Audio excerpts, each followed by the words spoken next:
basic rights that pertain to marriage. Now let's switch. This is still connected with the marriage. Because marriage cannot stand without sound financial condition in the relationship. I remember one pastor who solemnized marriage. He spoke before he went into the name ceremony of the exchanging of vows.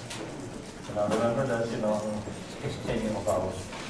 So he said, just be sure that when you get married and you exchange vows, you say, till death, it says that through, what is that? Yeah, that's right. Yeah. In sickness and in health, for better or worse, till death do us part. And that death is D-E-B-T-T. It's not death that is the end of life on earth, till death do us part. And actually, many marriages broke down over what? Financial disagreements, financial problems. So, it's good to have a study like this. Set aside a time, purposely, specifically, to know what God has to say about finances, about money, about material possessions. So by doing so, and I'm happy that the leadership and all of you are here, you should be in your home now, relaxing and all that, and having time with something important too. But you set aside a time and you stay here. You know why? There's a saying which says, an ounce of prevention is better than a pound of cure. This is preventive steps. In order to avoid unnecessary heartaches and problems in marriage later on, among which the common factors, the causes of breakdown of marriage is money. So we are preventive. So this is preventive, and this is wise. Okay? So you have your your outline there, and the extra handout. And those handouts, I got it wondering 1918, right? 2018, I mean, 2018. So that should be 2019 today, starting January 1st. So it's still relevant. Don't dismiss that, oh, this is, no, 2018. This doesn't hold for 2019. No. The principles there, written by a financial analyst, which that's my cutout. And I said, this is nice. And also tips, written by a Christian financial advisor. 6 tips in dealing with debts. Right there, right? Yeah. So those are extra helps or aids for each one of you. So let's go to the lesson or the subject that we will deal. Unity through financial agreement. And this is part 1 because time doesn't allow us to finish with part 2. So one lesson, I cut it into halves so that we will have time and no hurry. Okay? As the Lord opens. That's what we're telling you that we invite me in next time for the part 2. Okay. So we'll just suffice ourselves in part 1. Deep unity is often hindered. Unity, agreement in marriage. There is what we call disagreements and divisions between husband and wife by differing views or philosophies on money. So in this lesson, or this setting, this afternoon, we'll deal with 9 biblical principles. 9 of them, right? Yeah, biblical principles on money or finances. Genesis 2:24 indicates that God's purpose for marriage is that two people should become one. That's the specific, explicit purpose for marriage. And the two shall be one flesh. One. Two in one. That's, we call that unity. Unity. And then, scripturally speaking, marriage is a total commitment and a total sharing of your total person with another person until death. I like to repeat that again. It's a good definition. I got this from Bill Gothard, a great Christian marriage counselor. He says, marriage is a total commitment and a total sharing. Commitment and sharing of your total person with another person until death. End of quote. So included in the total sharing aspect of marriage is what? Money. You do not say we will have a separate bank account. I'm not saying that in some instances, it's bad. But generally speaking, I could see the red flag already between husband and wife if they have their separate bank accounts. Because it says here, total sharing. So if it is total sharing, why is it that you have your own and I have my own? 50-50 or 60-40 or whatever. Okay? So, total sharing aspect of marriage in finances. To say that my wife and I are to be one flesh in the area of finances is a simple matter. You say, oh, it's easy, said, rather than God. That's correct. Because in actuality, in our experience, it requires hard work. It requires obedience to God, strict adherence to the principles of God, to make this a reality, a real experience in your life. So based on pastoral counseling experience, all this, 52 years already in my ministry, okay, I have discovered that the subject of finances can be one of the most divisive forces in marriage. I have seen breakdowns many times. And I'm really heartbroken to see them. Because many of them, I was the one who solemnized the marriage. Sakit, ano? I was the one who solemnized the marriage, only to see them 20 years after or 30 years after, down the road. Divorce. So this husband has his ideas about money, and the wife has hers. So the question of how married couple can achieve unity in the area of finances is not merely academic. It's not just theoretical. It is practical and real, down to earth. So I'm happy that we are here. And I'm very privileged to facilitate our lesson here. So, this is part one, which is good enough for our session. Okay? The foundation of financial unity in marriage is mandatory, mutual.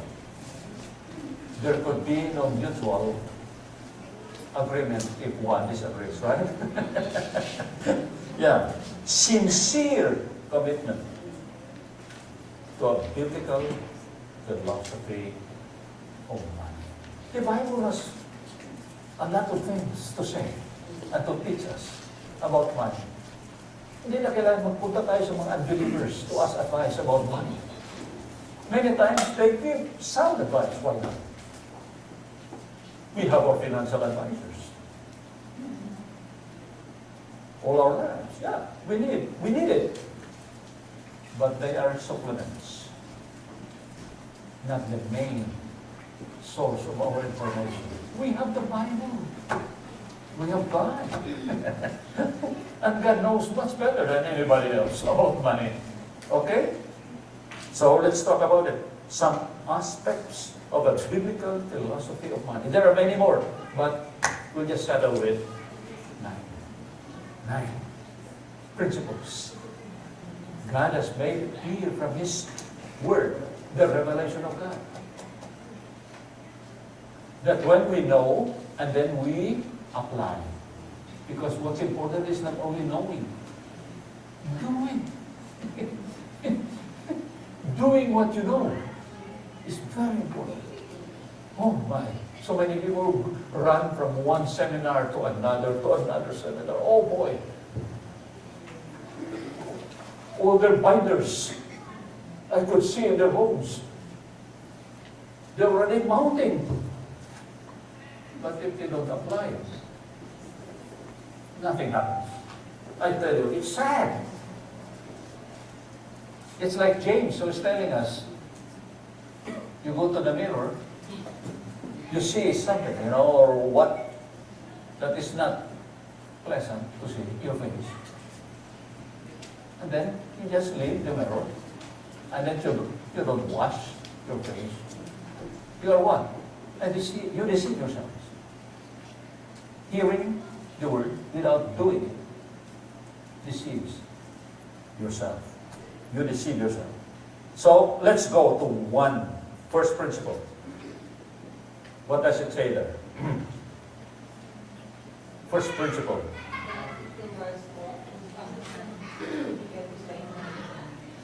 Wow. It starts with God. Number 1, starts with God. Everything must start with God. And it should end with God. That's why He's the Alpha and Omega, right? Alpha and Omega. That's what it means. God is the one who gives a man. And the word man here is generic. It includes woman. So, the ability to make money. That's a very clear principle.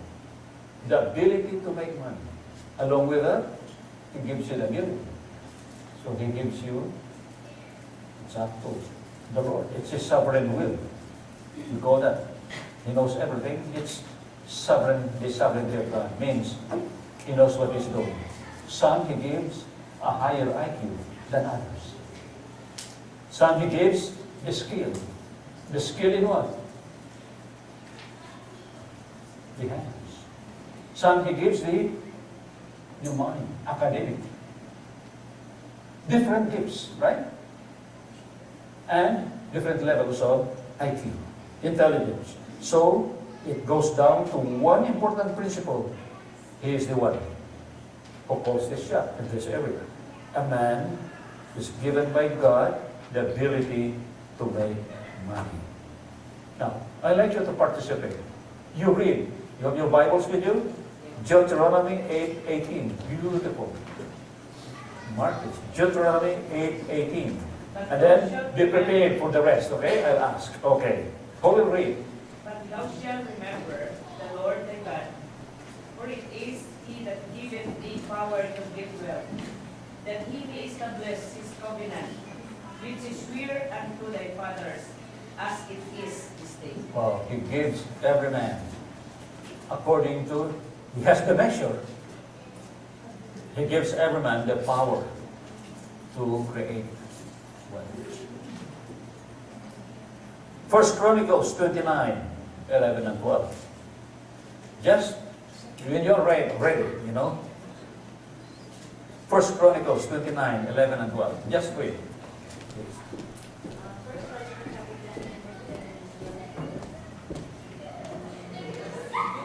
Yours, O Lord, is the greatness and the power, the glory and the majesty and splendor, for everything in heaven and earth is yours. Yours, O Lord, is the kingdom. You are exalted as head over all. Wealth and honor come from you, who are the ruler of all things. In your hands are strength and power. To exalt and give strength to all. Wow. Very clear. So it's self-explanatory. It's clear there. How about Proverbs 10:22? blessing of the Lord makes rich, and he adds no sorrow with it. Wow. It's beautiful passage. Now, the last one here, 1 Corinthians 4:7. Anyone is ready? Just pop up and read it, please. 1 Corinthians 4:7. For I know not about myself, yet I am not divided to life, but he that blessed me is the Lord. I therefore judge nothing before the time until the Lord came, both me free to life and hidden things of the Bible. And he will make manifest parts of the heart, and then shall every man have praise of the sin. And this thing, brethren, I have been teaching myself upon for your sake, that you might Oh, 1 Corinthians 4:7. Yeah, that's good enough. For 7. Okay. Yeah. Yeah.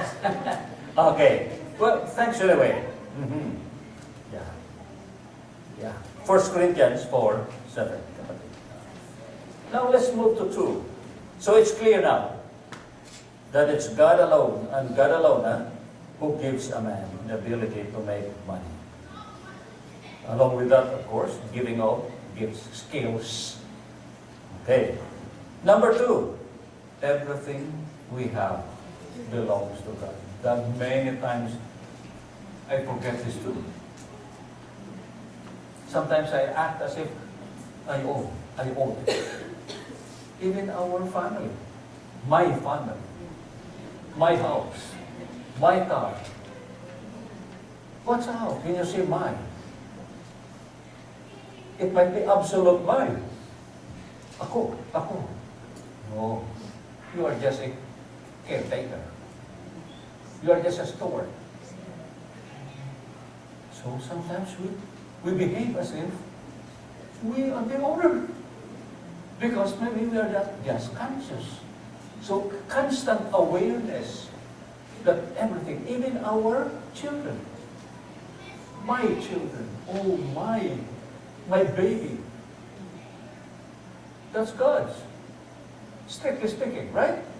You are a caretaker. You are a steward. I like that word, katiwala. Oh, I love it. Katiwala. Okay? So let's read Psalm 24:1. Anyone?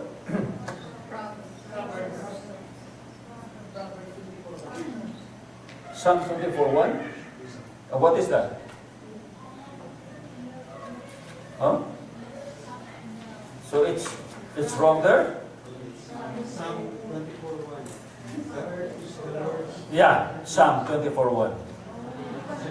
It's not Proverbs, huh? Okay, sorry. So the earth is the Lord's. And all the glory that is in there. So it's not Proverbs, sorry about it. Psalm, you're corrected.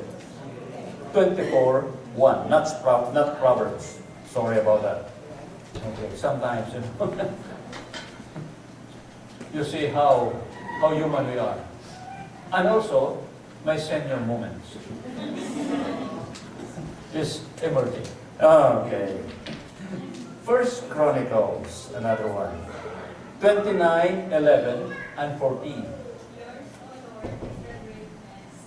the power and the glory, the beauty and the majesty, for all that is in heaven and in earth is yours. Yours is the kingdom, O Lord, and you are exalted as head over all. For King, but who am I, and who are my people, that we should be able to offer so willingly as this, for all things come from you, and of your own activity. Wow, very clear. So everything that we have, Lord, it's yours. So we say, let us give a portion of our income. Usually we hear from the pastor before passing the offering, tithes and offerings, let us give a portion of our income to the Lord. It's not accurate. It's not accurate. The accurate word is, let us return a portion. Because all of them is God's. So 1/10 is not giving. You only give what you have. It's not ours. So we return to the owner. To be strict, accurate, biblically. Okay? I like to just want to let you know that we stick with scriptures. Yeah. Because sometimes we have a wrong. And the more we do it, the more naman the impression and the understanding of the younger generation is that way. Mali na. Yeah, so we got to correct it so that so that it will be straightened out. Okay? So everything we have belongs to God. Wow. Number 3. Anyone? Let's read. Number 3. Principle. There are many things which are more valuable than gold. Wow. There are many things which are more valuable than gold. Let's always bear this in mind too. Dito rin tayo minsan, magkakastumble. That is where the word is fumble. We fumble here. Oh. Now we think that those things, or that thing, is the most valuable.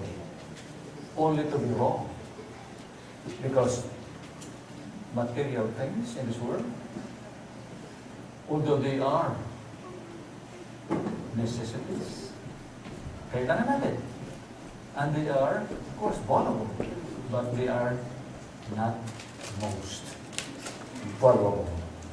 Oh, we have a lot of verses here. Oh. Siguro, we'll just read. And I like to just read it yourself. You go back home, take time to read all of this. There are 18. I listed 18 here. Matthew 16:26. We'll just start with maybe the first 4. Okay? The rest will have napakaganda. All of them. Hindi ko alam kung alin i-choose ko eh. Kasi they're all equally beautiful and very explicit. Okay? Please read, sister. Matthew 16:26. What good will it be for someone to gain the whole world, yet forfeit their soul? Or what can anyone give in exchange for their soul?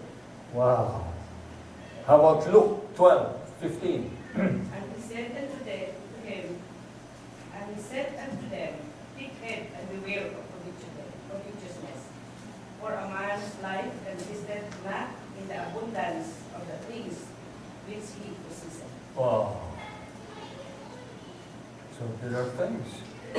And you know what? I don't like to jump into this, earlier, but I think it's good. These things which are more valuable than gold, spiritual and godly things. Things about heaven, things about God. Spiritual things. Because material things are temporal. Temporal. Spiritual things about God are eternal. That's why they are more valuable than God. Now, you read Proverbs. Proverbs is one of the wisdom books of the Bible. So you want to be wise in your ways, in your life, in dealing with money, in dealing with your wife, your husband, how to raise children, godly children, how to be wise. We call that skillful living, wisdom from God. It's not knowledge, it's wisdom. Knowledge is right there from earth. Wisdom is from above, from heaven. So Proverbs 15, 16, and 17, please read.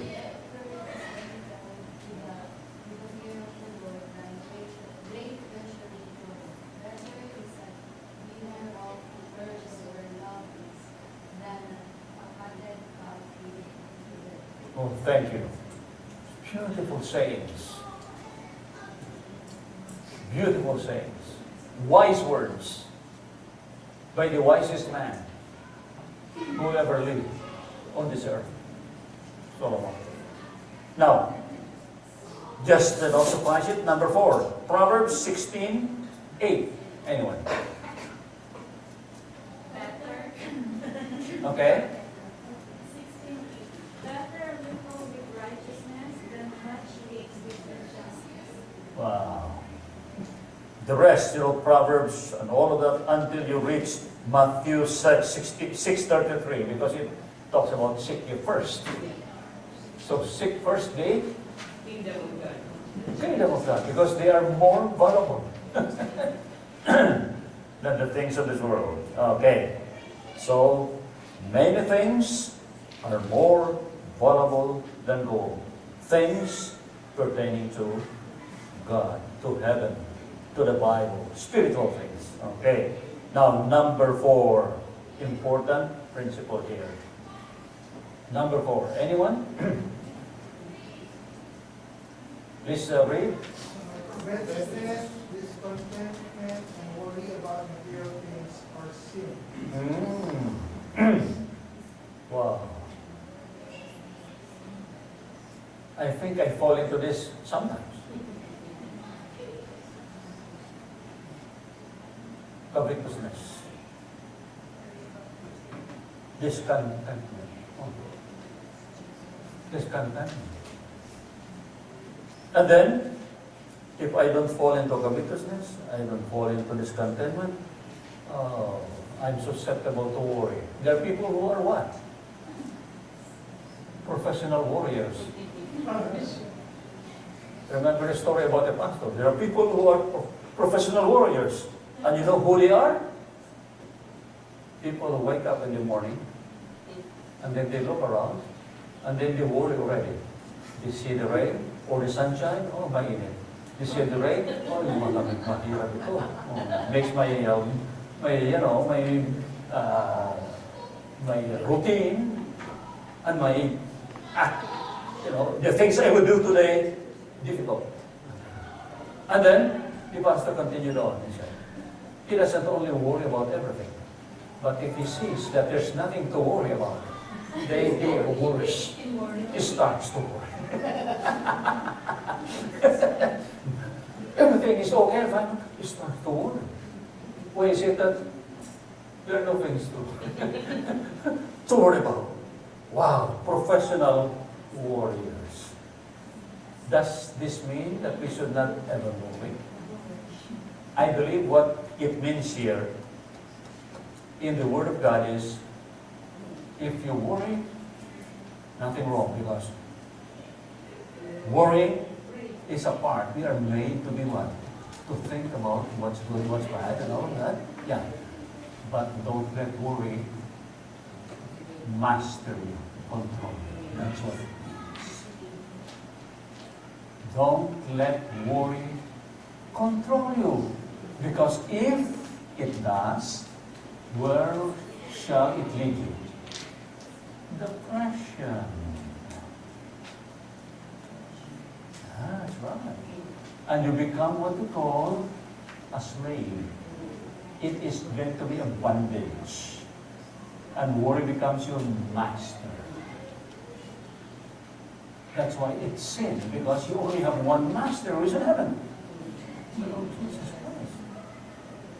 And if you are a master to worry or to want others, you have that master, you sin against God. Okay? What is covetousness? What does it mean? Because the Bible warns us against covetousness. One thing, that's the word, yeah, okay. That's a key word. One thing. Desiring.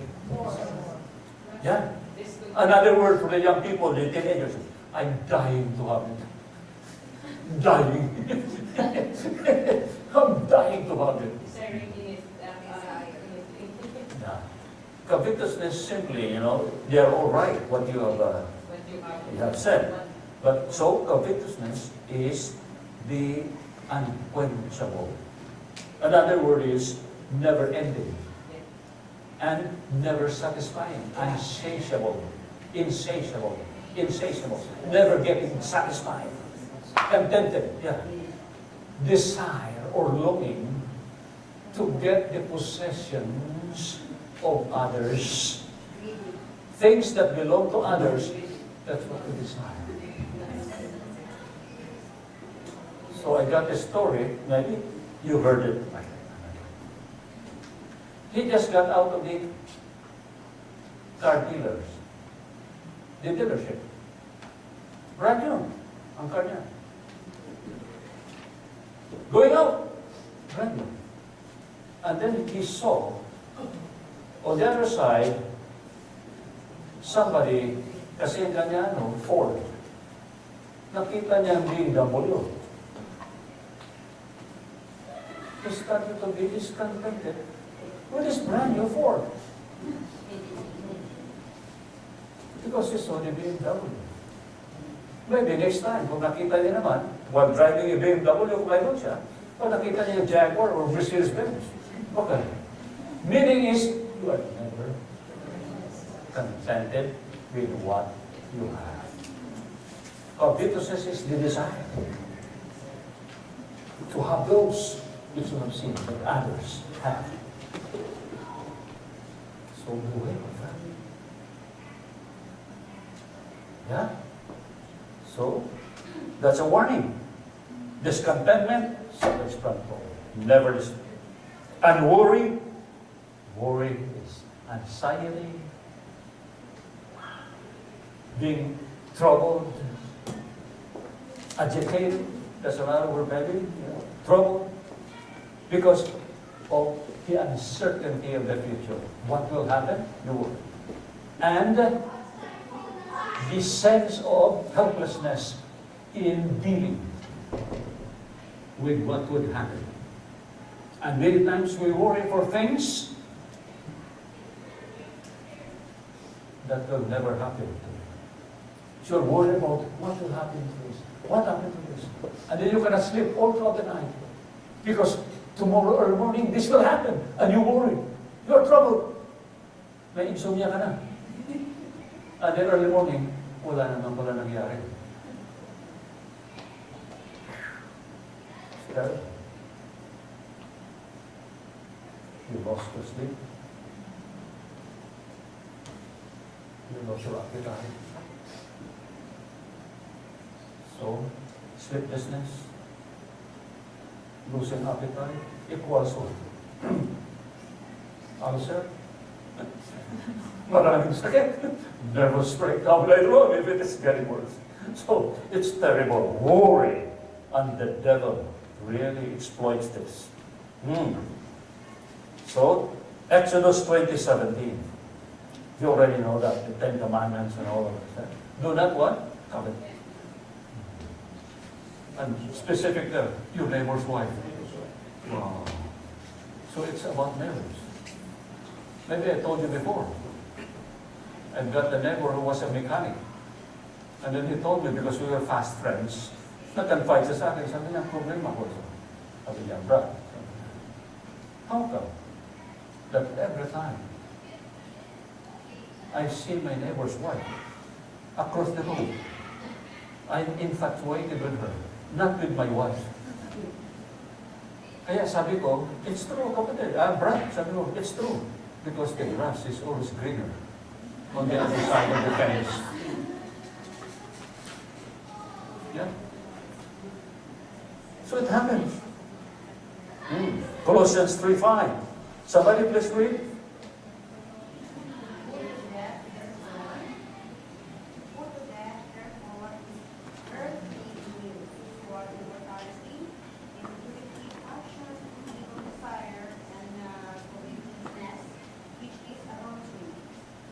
Thank you.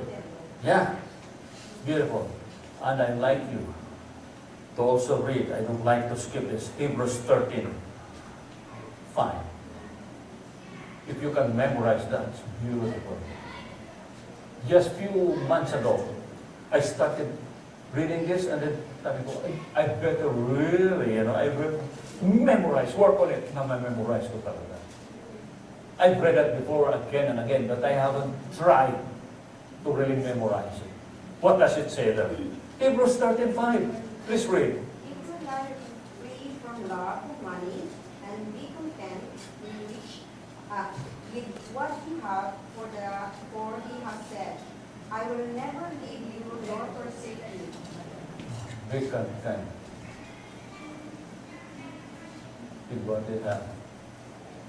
For he has promised, I will never leave you nor forsake you. Most of the discontentment in the family, marriage, that's what they say. But I haven't made my conclusion yet, but I heard so many Bible Christian counselors, they fall on women, mga wives, discontented. Nagreklamo sila kasi discontented. But I have seen so many men also, dahil pa nilang mga iba ay wives nila, they are discontented. That's what I've heard, but I don't think it's confirmed. Luke 12:15. What does it say there? Luke chapter 12, verse 15. Anyone? And he said unto them, take heed and beware of covetousness, for a man's life consisteth not in the abundance of the things which is his. Man's life doesn't consist with what he has, what he possesses, but for who he is. So what's important before God is not what you have, but who you are. Character. God puts more premium, more value in your character. If you become more Christ-like, you become more obedient to Him, you become more studious and conscientious student of God's Word, you become more generous to others, you become more loving. Those are what we call the fruit of the Holy Spirit. Love, joy, peace, long-suffering, gentleness. And the more you have those, people see Jesus in your life. Because all of those are what? The virtues, the character of Jesus. So it narrows down to one word. Christ-likeness. Kaya I love that song. My desire is to be like Jesus. My desire is to be like Him. In word and in deed. To be like Him. So Christ-likeness. So Matthew 6:25, and then 31 and 34. Therefore I tell you, do not be anxious about your life, what you will eat or what you will drink, nor about your body, what you will put on. It's not life more than food, and the body more than clothing. Thank you. So I hope that will be a real, what you call, a boost, a shot on the arm for all of us who are susceptible to worry. Yeah? Let's not worry about it. Dr. John MacArthur says in Matthew chapter 6, the main reasons is set forth there in Matthew chapter 6. The context talks about people worry because of three important things. At saka niya, alliterated niya, yung with the same letter F. Number 1, food. Yeah, food. Number 2, future. What shall we eat? What shall we drink? And then, how about tomorrow? Oh, I'm getting older. Oh, who will take care of me when I get older? My wife and I have been talking about it, we are now in our 70s. And then she raised up the question sa akin, sabi niya, sino kaya mag-ano sa atin? Sa ating mga anak, sabi ko, thank God may mga anak tayo. At may mga apo pa. Pero don't bank your hope, your trust sa kanila. Sa Panginoon. Because they might fail. And once you bank your hope on them and they fail you, you will not forgive them. No. But kung sila sa other places, it's physically impossible. You see? So our hope is not to anyone else, even our family. Kaya ang Panginoon, His eye is on the sparrow, right? He even cares for His sparrows. He even cares for the lilies of the field. Now one day they bloom and then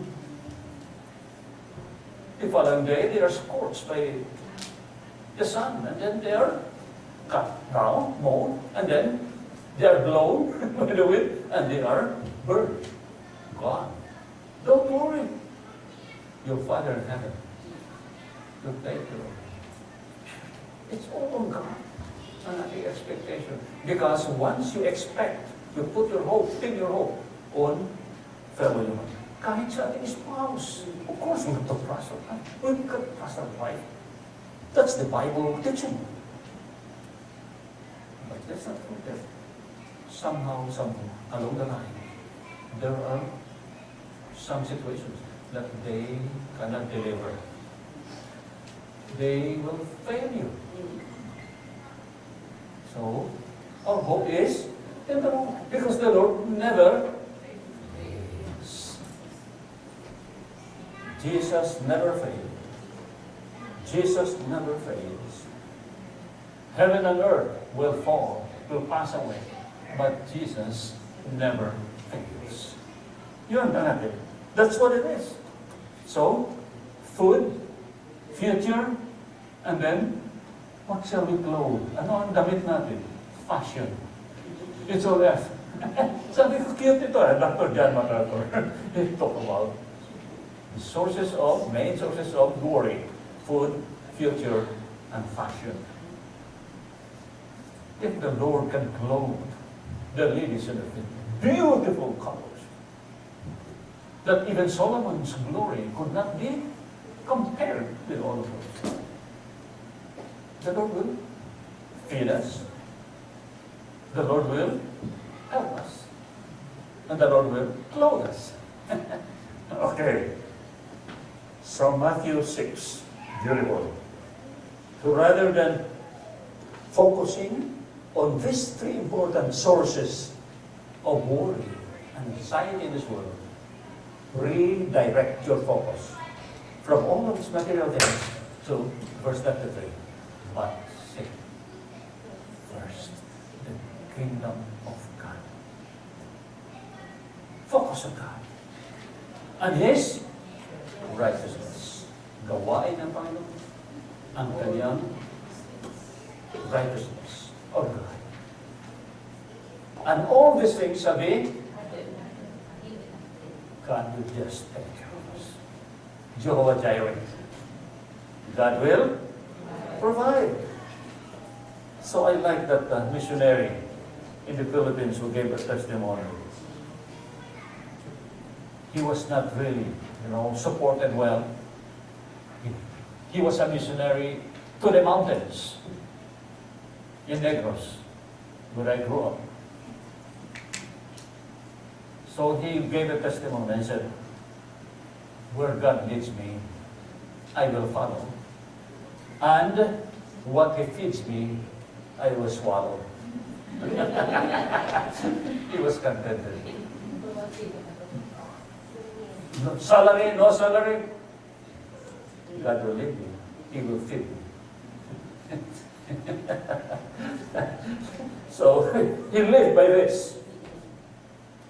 He lived by this principle. Matthew chapter 6, verse 15.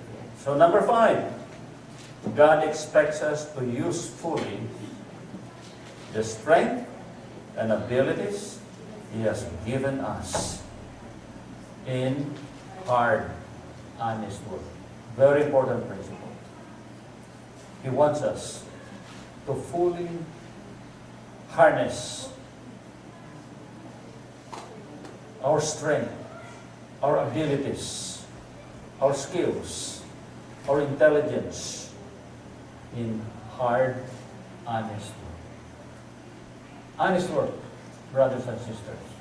So when we work, you've got to do it in an honest way. That's why I don't like mga under-the-table deals and all of those. Because God wants us. And don't expect God will bless you. Because you already violate the principle. Don't violate. People will say, they're doing it, but Lord bless me, bless me. Magagalit ang Lord sa iyo. How can I bless you? If you disobey me, If you break the principle, don't expect God's blessings. Okay? So it says here, expect to use fully the strength and abilities as given us in honest work. This is His normal way. This is His standard procedure. Normal way of supplying our needs. God usually rewards hard work with a measure of prosperity. Do you believe this? That hard work, generally, there must be some exceptions. That's why it says here usually. Hard work pays off. Honest, hard work. It pays off. I could say this working in my life.